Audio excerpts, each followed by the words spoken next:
आज हम पढ़ने वाले हैं क्लास 10 सिविक्स का चैप्टर नंबर 4 पॉलिटिकल पार्टीज, राजनीतिक दल या फिर राजनीतिक समूह। अब हम बात करते हैं एक पॉलिटिकल पार्टी के बारे में। तो एक पॉलिटिकल पार्टी होती क्या है? अब एक पॉलिटिकल पार्टी क्या होती है? एक पॉलिटिकल पार्टी कुछ लोगों का ग्रुप होता है जो एक साथ आते हैं इलेक्शन को लड़ने के लिए और गवर्नमेंट में पावर होल्ड करने के लिए, या फिर हम ऐसा भी कह सकते हैं कि गवर्नमेंट को फॉर्म करने के लिए।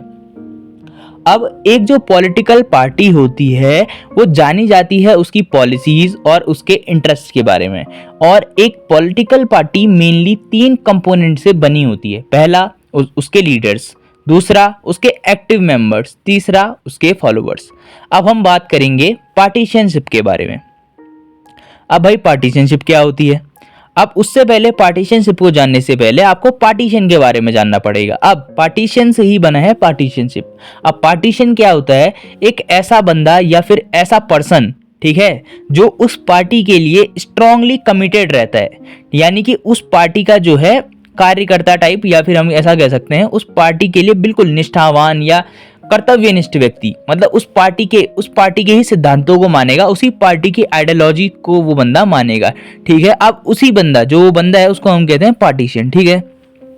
अब उस पार्टीशन और उस पॉलिटिकल पार्टी के बीच में, ठीक है, उसका जो एक बैलेंस्ड व्यू होता है किसी इशू के ऊपर, हम उसे उसी टेंडेंसी को हम कहते हैं पार्टीशनशिप कहते हैं।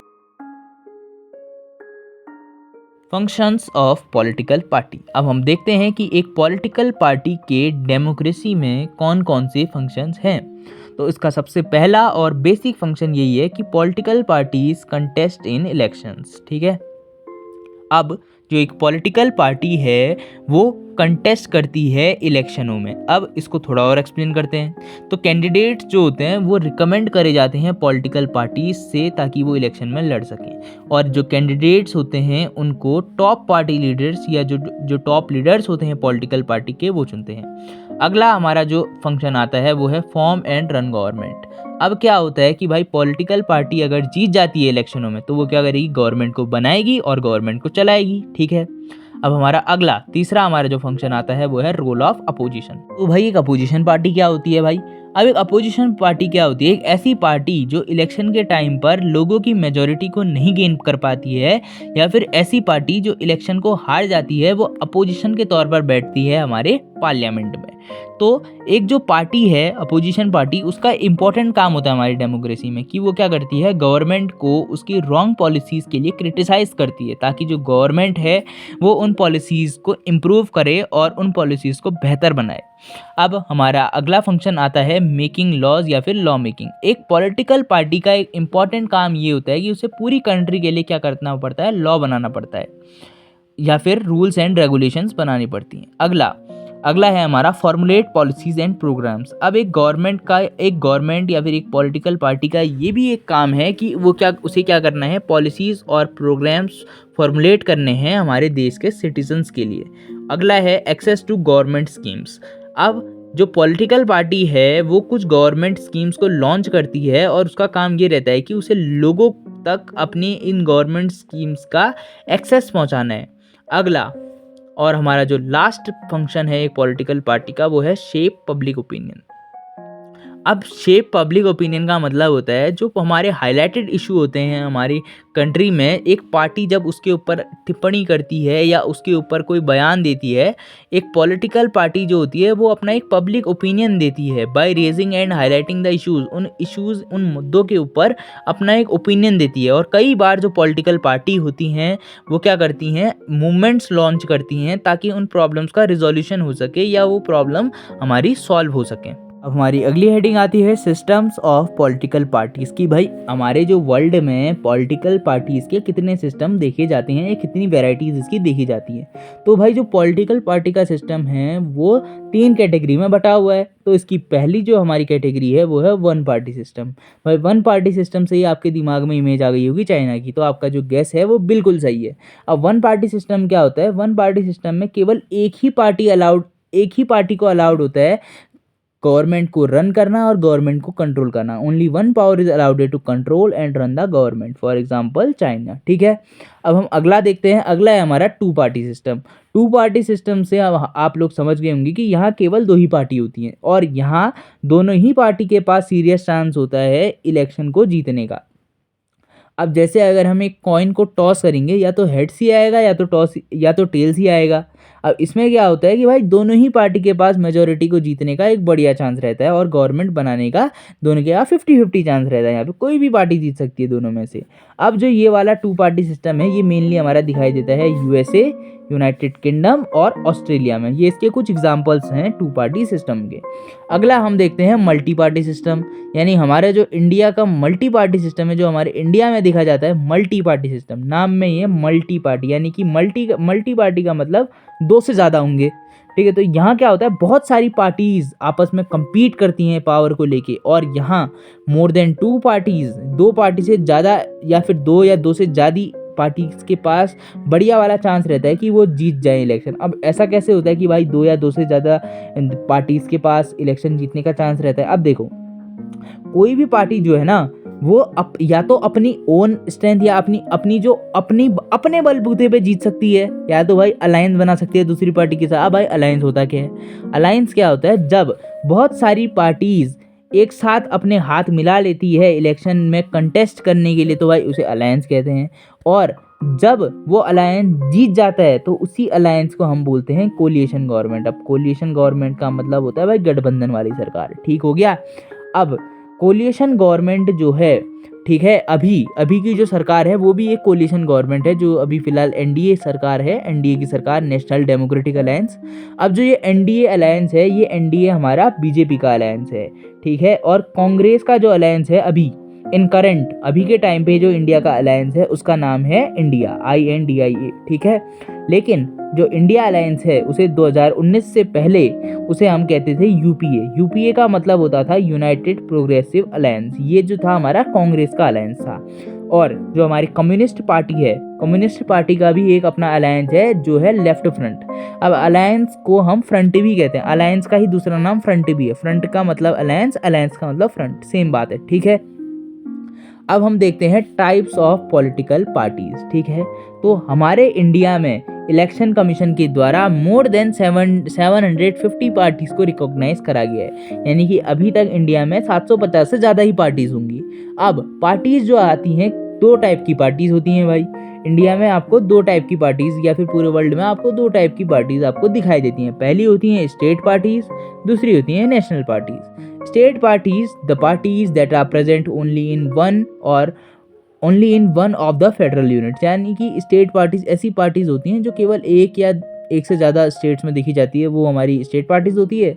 National parties that are present in several or all units of the federation, यानी कि जो नेशनल पार्टी होती है वो हमारी मौजूद होती है, प्रेजेंट होती है स्टेट्स, और हम कह सकते हैं पूरी कंट्री के अलग अलग स्टेट्स में, उसे हम नेशनल पार्टी कहते हैं। ठीक है, अब जो ये नेशनल पार्टी होती है, कोई भी पॉलिटिकल पार्टी नेशनल या फिर स्टेट पार्टी, कैसे हम उसको क्लासीफाई करते हैं कि भाई वो एक नेशनल पार्टी है या वो एक स्टेट पार्टी है। ठीक है, अब नेशनल पार्टी बनने के लिए किसी भी पार्टी को अगर नेशनल पार्टी पहले आती है नेशनल पार्टी। अब भाई नेशनल पार्टी, अब कोई भी पार्टी को अगर एक नेशनल पार्टी के रूप में मान्यता चाहिए या उस पार्टी को खुद को क्लासिफाई करना है कि भाई ये पार्टी एक नेशनल पार्टी है, तो उसके लिए उसे क्या करना पड़ेगा। देखो, मिनिमम क्राइटेरिया ये है कि या तो वो पार्टी 6% का टोटल वोट लेके आए लोकसभा में, या तो उस पार्टी को 4 स्टेट में, ठीक है, या तो उस पार्टी को 4 स्टेट में 6% का टोटल वोट चाहिए, या तो उससे 6% का टोटल वोट लोकसभा के इलेक्शन में मिल जाए, या 6% का टोटल वोट 4 स्टेट के स्टेट इलेक्शंस में मिल जाए। और उसको एक और चीज चाहिए होती है, इसके साथ साथ उसको कम से कम 4 सीटें चाहिए होती हैं लोकसभा की, ताकि और इसी जो उसका जो ये क्राइटेरिया है, अगर वो इस क्राइटेरिया को फुलफिल करती है कि भाई उसके बाद 6% का मिनिमम टोटल वोट है लोकसभा के इलेक्शन में या फिर स्टेट इलेक्शन, किसी भी 4 स्टेट के स्टेट इलेक्शंस में, और साथ साथ में उसके पास कम से कम 4 सीट हैं लोकसभा की, तो हम उस पार्टी को एक नेशनल पार्टी के रूप में मान्यता दे देते हैं। ठीक है, अब अभी फिलहाल करीबन अगर हम एनसीईआरटी के हिसाब से चलें तो करीबन 8 पार्टीज हैं जो नेशनल पार्टी के रूप में क्लासीफाई करी गई हैं, लेकिन अभी आपके सिलेबस में कुछ पार्टीज और जोड़ी गई हैं। अगर हम करंट सीबीएसई के एनसीईआरटी के नए सिलेबस में देखें तो कुछ पार्टीज और जोड़ी गई हैं, जैसे आम आदमी पार्टी और एनसीपी को अभी इस बार जोड़ा गया है। और अब हम देखते हैं इसमें सबसे पहली पार्टी आती है हमारी इंडियन नेशनल कांग्रेस। अब जो इंडियन नेशनल कांग्रेस है वो इंडिया की सबसे पुरानी पार्टी है जो बनी थी 1885 में, ठीक है। और इस पार्टी को आईएनसी को या फिर इंडियन नेशनल कांग्रेस को हम जानते हैं कांग्रेस पार्टी के नाम से, ठीक है।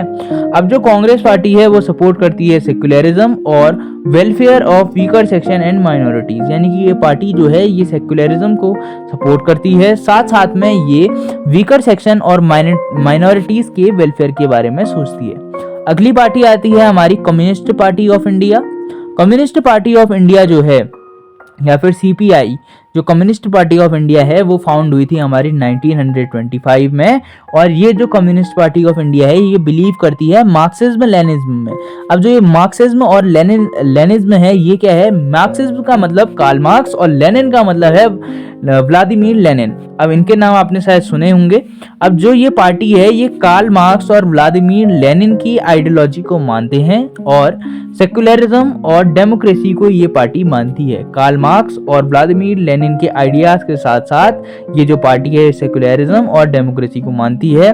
और ये पार्टी जो है ये अपोज करती है the forces of separatism and communalism.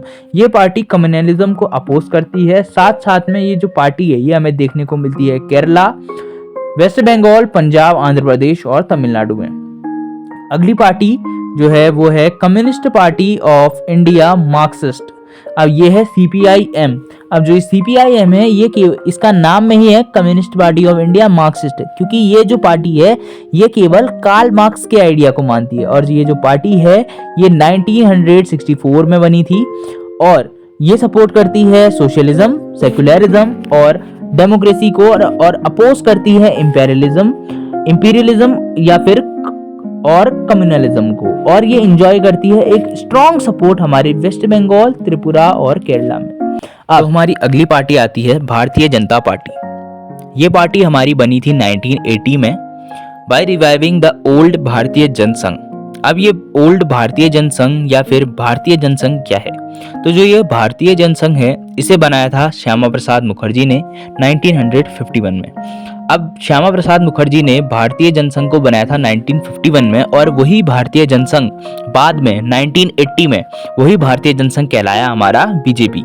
अब जो ये बीजेपी पार्टी है इसका एम क्या है, इसका एम है कि हमारे इंडिया को एक स्ट्रॉन्ग और मॉडर्न कंट्री के रूप में बनाया जाए। और ये इसको कैसे बनाएंगे, by drawing the inspirations from the Indian ancient culture and values, यानी कि इंडिया का जो पुराना कल्चर है, एशियंट कल्चर है और जो वैल्यूज हैं, साथ साथ में दीनदयाल उपाध्याय के जो आइडिया हैं इंटीग्रल हिंदुइज्म एंड अंत्योदय के बारे में, उन सब से ये क्या करेंगे, हमारे इंडिया को स्ट्रॉन्ग एंड मॉडर्न बनाएंगे। इन जो ये बीजेपी है ये क्या करती है, हिंदुत्व को एक इम्पॉर्टेंट एलिमेंट मानती है in its belief of Indian nationhood and politics and it is emerge as a largest party in 2019 Lok Sabha election.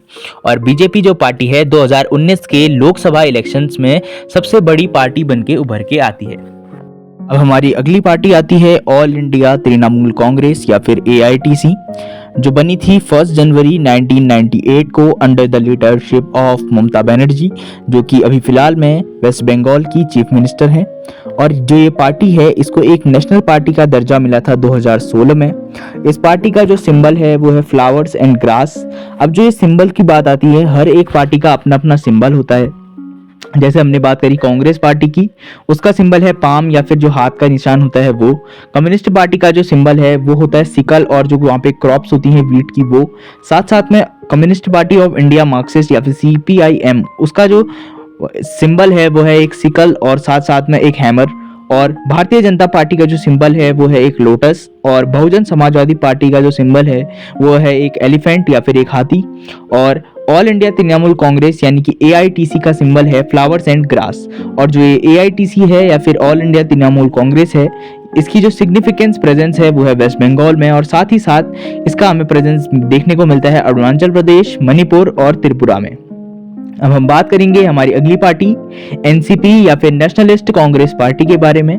ये पार्टी बनी थी 1999 में, और ये जो पार्टी है ये अलग हुई है हमारी कांग्रेस पार्टी से। और जो ये हमारी एनसीपी है, इसका हमारा जो सिंबल है वो होता है एक क्लॉक, जो घड़ी होती है, एक घड़ी इस पार्टी का सिंबल है। और जो ये पार्टी है ये सपोर्ट करती है डेमोक्रेसी को, गार्डियन सेकुलरिज्म को, इक्वालिटी को, सोशल जस्टिस और साथ साथ में फेडरलिज्म को।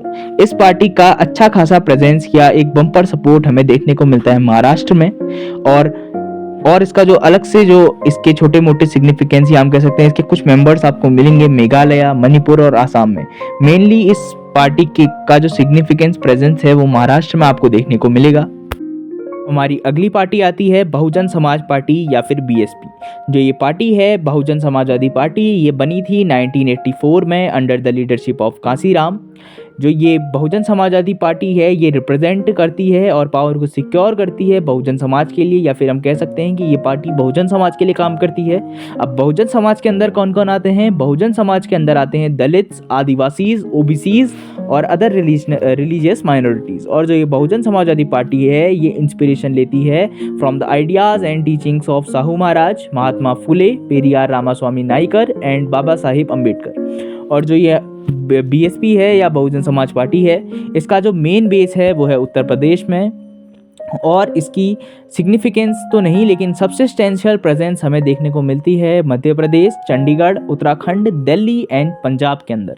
और ये पार्टी बनी थी under the leadership of Kanshiram. ये चीज़ बहुत ज़्यादा इंपॉर्टेंट है, ये आपको याद रखना चाहिए। और इस पार्टी से यानी कि बहुजन समाजवादी पार्टी से यूपी की एक बहुत कह सकते हैं पॉपुलर लीडर जो उभर के आती हैं वो है मायावती। हम बात करते हैं हमारी अगली और आखिरी नेशनल पार्टी के बारे में, जो है आम आदमी पार्टी। ये पार्टी हमारी बनी थी 26 नवंबर 2012 को by the leadership of Arvind Kejriwal. Arvind Kejriwal जो 2014 से सीएम थे दिल्ली के, लेकिन फिलहाल अभी हाल में नहीं है, अभी उन्होंने इस्तीफा दिया है। और जो ये पार्टी है आम आदमी पार्टी यानी कि ये जो पार्टी है इसको एक ऑफिशियल स्टेटस मिला है नेशनल पार्टी का by the election commission of India. The party's election symbol is a broom. जो हमारी ये पार्टी है यानी आम आदमी पार्टी, ये जो पार्टी है इसका जो सिंबल है वो है ब्रूम। कहीं पे भी आपको ब्रूम देखने को मिलता है तो ब्रूम का मतलब होता है आम आदमी पार्टी, वो उस पार्टी का एक सिंबल है। क्योंकि जैसा मैंने आपको कहा था कि सिंबल वाला क्वेश्चन भी आ सकता है। This party came into existence during anti corruption movement against the Indian government led by the Indian national Congress. जो ये पार्टी है आम आदमी पार्टी, ये अपनी एग्जिस्टेंस में आई थी एंटी करप्शन मूवमेंट के दौरान जो हुआ था 2012 में, जिसमें अन्ना हजारे और अरविंद केजरीवाल ने एक मूवमेंट करा था against the Indian national Congress की जो गवर्नमेंट यानी कांग्रेस सरकार की जो उस टाइम पे गवर्नमेंट थी उसके खिलाफ उन्होंने एक एंटी करप्शन मूवमेंट लड़ा था। उस मूवमेंट के दौरान ही ये पार्टी अपनी एग्जिस्टेंस में आई थी। अब एक नोट करने वाली चीज़ ये है कि the election commission of India withdrew the national party status of NCP, AITC and CPI, the national people's party and Aam Aadmi party accorded the status of national party. अभी करंट में जो इलेक्शन कमीशन ऑफ इंडिया है उसने national party का status ले लिया है NCP से, एआईटीसी से और सीपीआई से। ये तीन पार्टियों से उसने अभी अपना जो है नेशनल पार्टी का स्टेटस वो उसने छीन लिया है। और नेशनल पीपल्स पार्टी यानी कि एनपीपी और साथ साथ में आम आदमी पार्टी को नेशनल पार्टी का स्टेटस को उसको ग्रांट कर रखा है। लेकिन फिलहाल आपके अभी जो सिलेबस है, सिलेबस में ये पार्टीज़ हैं तो आपको अभी पढ़ना पड़ेगा। लेकिन मे भी शायद अगले साल से ये हट जाए, क्योंकि अभी फ़िलहाल हटा दिया गया है, इनसे नेशनल पार्टी का स्टेटस ले लिया गया है। अब हम बात करेंगे challenges to a political party, कि भाई एक पॉलिटिकल पार्टी के अंदर क्या क्या चैलेंजेस आते हैं। तो जो हमारा पहला चैलेंज है वो है lack of internal democracy within parties. अब आप टॉपिक से समझ गए होंगे या टाइटल समझ गए होंगे कि मैं क्या कहना चाह रहा हूँ, या फिर जो हमारा टाइटल है वो क्या कह रहा है। Lack of internal democracies within party का मतलब है, अगर मैं एक अच्छे एग्जाम्पल से आपको समझाऊं तो देखो ऐसा होता है कि कोई एक पार्टी है, तो पार्टी में जो टॉप मोस्ट लीडर्स होते हैं ना, केवल उन्हीं को जानकारी होती है किसी चीज़ के बारे में। छोटे मोटे जो लीडर्स होते हैं उस पार्टी के कार्यकर्ता, उनको कोई भी सफिशिएंट इन्फॉर्मेशन नहीं होती क्या चल रहा है इस पार्टी में, ठीक, क्योंकि उनके पास they did not have any connections needed to influence the decision. उनके पास कोई ऐसे कनेक्शंस भी नहीं होते कि वो इन्फ्लुएंस कर सकें उन डिसीजंस को।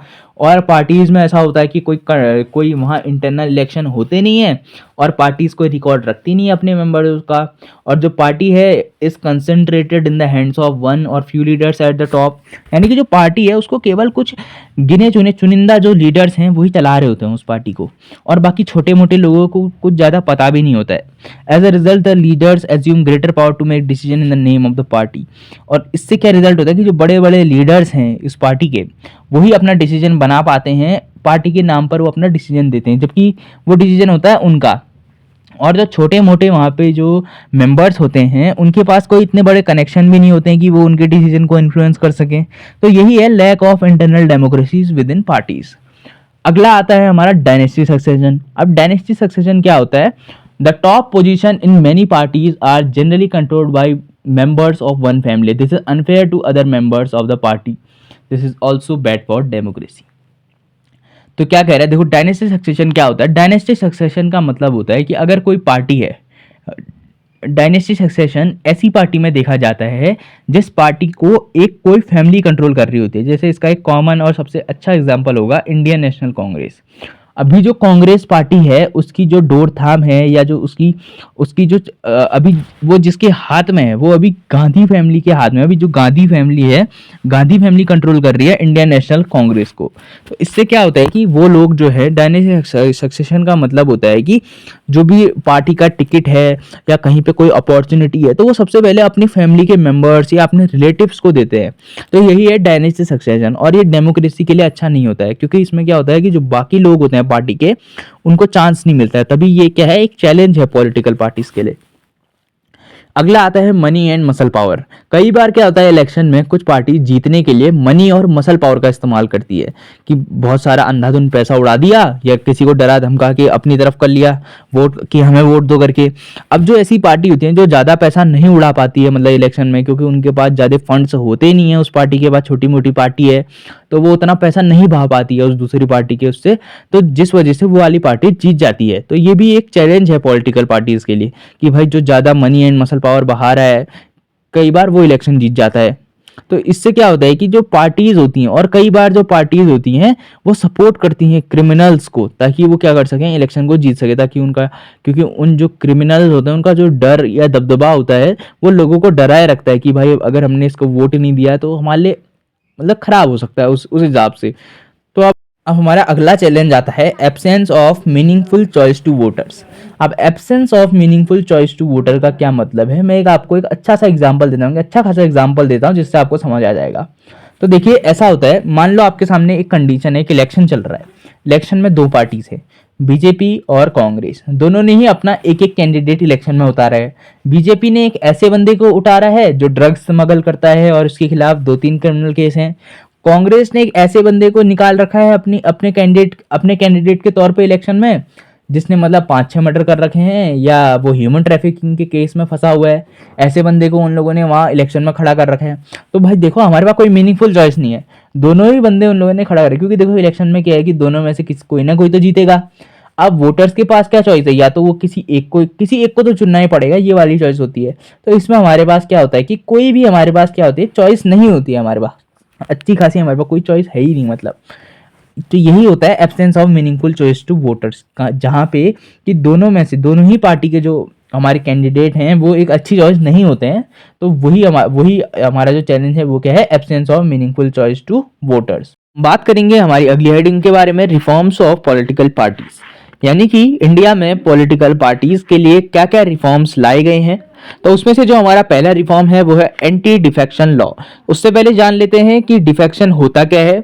डिफेक्शन क्या होता है, जब कोई पर्सन अपनी पार्टी को छोड़ के दूसरी पार्टी में जाता है तो हम उसे डिफेक्शन कहते हैं, या फिर हम कह सकते हैं कि जब when a person switches from one party to another, जब वो एक पार्टी से दूसरी पार्टी में स्विच करते रहता है बार बार, तो उसे हम डिफेक्शन कहते हैं। तो एंटी डिफेक्शन लॉ जो है वो आया था हमारा 1985 में, और ये जो था ये हमारा था 52nd amendment of the 10th schedule.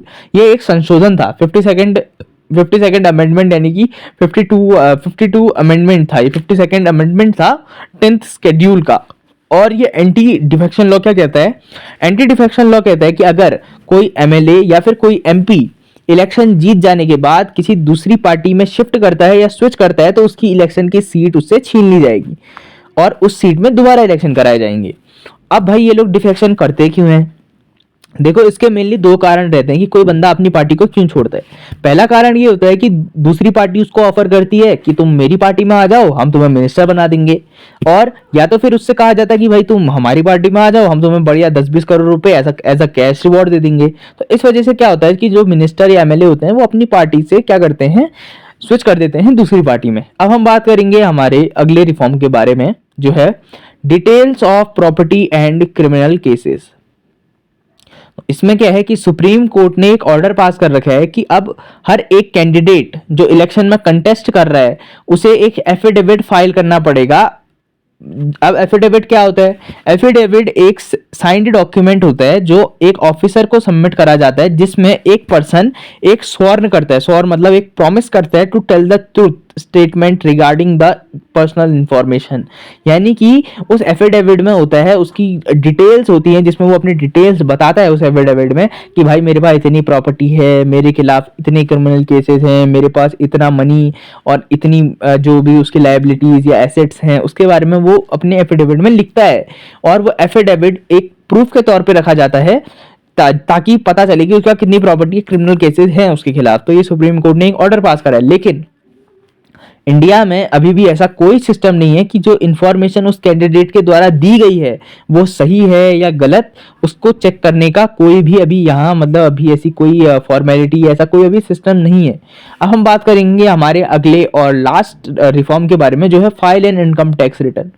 अब file and income tax return का मतलब होता है कि जो इलेक्शन कमीशन है, इलेक्शन कमीशन ऑफ इंडिया, उसने एक ऑर्डर पास कर रखा है कि पॉलिटिकल पार्टीज के लिए नेसेसरी है कि वो क्या करें, ऑर्गेनाइजेशनल इलेक्शंस को होल्ड करें और साथ साथ में इनकम टैक्स रिटर्न को फाइल करें।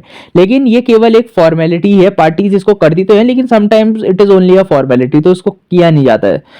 अब यहीं पे हमारा ये चैप्टर हम समाप्त करते हैं। आशा है कि आपको ये वीडियोस अच्छी लगी होगी और आपको ये चैप्टर समझने में मदद हुई होगी।